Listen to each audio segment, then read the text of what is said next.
jornada espiritual é, de novo, aquela historinha, né? Eu comecei a ver coisas aos 6 anos de idade. Minha família é uma família tradicional italiana, onde meu pai assumia as responsabilidades de casa, indo trabalhar, minha mãe cuidava da casa. Eu nasci em 1975, então tem que avisar que era antes da internet, antes de muita coisa, né? Entendeu? Antes dos videogames também. Cara, onde eu morei, a minha casa foi a 7ª construída na rua. Hoje já tem 3 bairros em volta. Entendi, antigo mesmo. Muito. A casa era muito antiga e assim, eu morava perto de um hospital, que era o Albert Einstein. A casa tinha uma energia curiosa. Então, ela foi construída em cima de uma senzala, perto de um hospital. Então, você imagina que eu estava no parque de diversões da espiritualidade. Com o tempo, aos 6 anos de idade, eu comecei a ver coisas estranhas acontecendo em casa.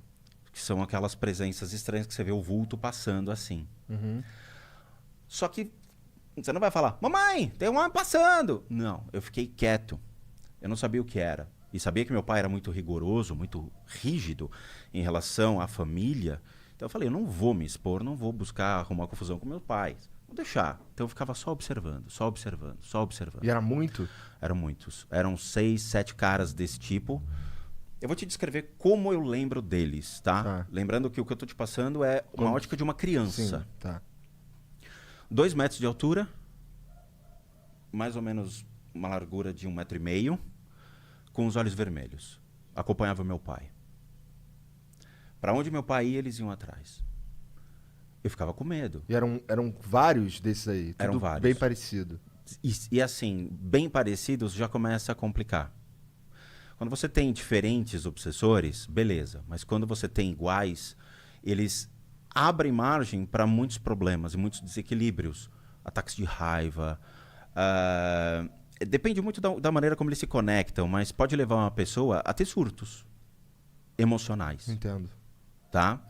E eu vou te explicar muito legal todo esse conceito.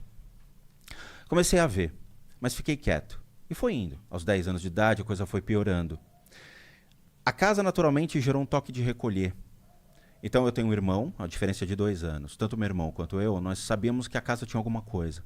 Então, nós passamos a escutar coisas estranhas na casa. Um dos fatores, por exemplo, a gente não saía do quarto. Então, dava 8 horas da noite, todo mundo para a cama, porque no dia seguinte tinha aula. Só que a gente ficava acordado até mais tarde para ficar escutando sons estranhos, porque sabia que acontecia. Teve um dia que eu acabei escutando alguns barulhos estranhos vindos da cozinha. E a minha casa era um corredor de mais ou menos 10 metros que levava para 2 quartos grandes, que eram 2 suítes onde meus pais ficavam, e eu e meu irmão dormíamos juntos. Tinha um outro quarto aqui e um outro quarto aqui, que eram quartos de bagunça e de brinquedo. Um corredor grande, cozinha, sala de jantar. E embaixo era uma sala de visitas, que ninguém entrava. Ninguém entrava. Por que ninguém entrava? Só por que não? Eu vou explicar, a história é maior. Entendi, tá. Tem muita coisa legal, Caralho, cara. que doideira. Eu escutei um barulho na cozinha, eu levantei e botei o ouvido na porta. De repente eu escutei passos vindo, porque era carpete. E meus pais estavam dormindo já há muito tempo. Escutava e parava. E sabe, quando criança, vai aquele ponto de interrogação em cima direto. Você fala, caracoles, o que tá vindo? Chegou uma hora que eu olhei pelo buraco da maçaneta para procurar. Aí escutei uma voz que ecoava dentro da minha cabeça, não passava pelo ouvido, falando, volta pra cama. Velho, apertou. Eu fui direto, mas eu pulei pra cama e me enrolei. A partir desse momento, eu comecei a ser notado por esses seres. Então, todas as vezes que eu passava pelo corredor, dava para vê-los entre os quartos, observando quem passava pelo corredor. Eles estavam esperando meu pai.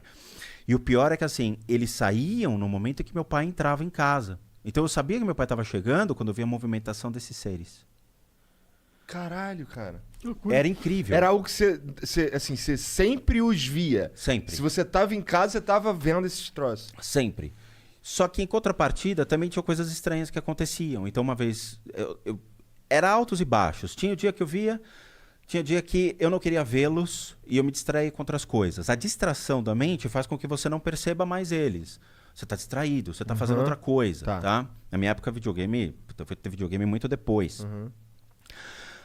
Os dias foram passando e teve os altos e baixos. Passei a estudar à tarde, chegava na hora do almoço e teve um dia que eu voltei para casa, ia deixar sempre minha mochila em cima da cama e ia almoçar. O dia eu cheguei e fui deixar a mochila em cima da cama e eu vi um cara em pé no quarto, 2 horas da tarde, cara, assim, com sobretudo, vestido como se fosse, Inglaterra, chapéu, todo. Eu parei e fiquei olhando. Aí o cara, sem mexer a boca, falando, você está me vendo? Cara, a primeira coisa que eu fiz foi, mãe, tem um homem no quarto! Aí eu já falei. Minha mãe, obviamente, apareceu, não viu nada. E quando minha mãe chegou, já não tinha. Eu falei, cara, vou ficar quieto. É melhor ficar quieto.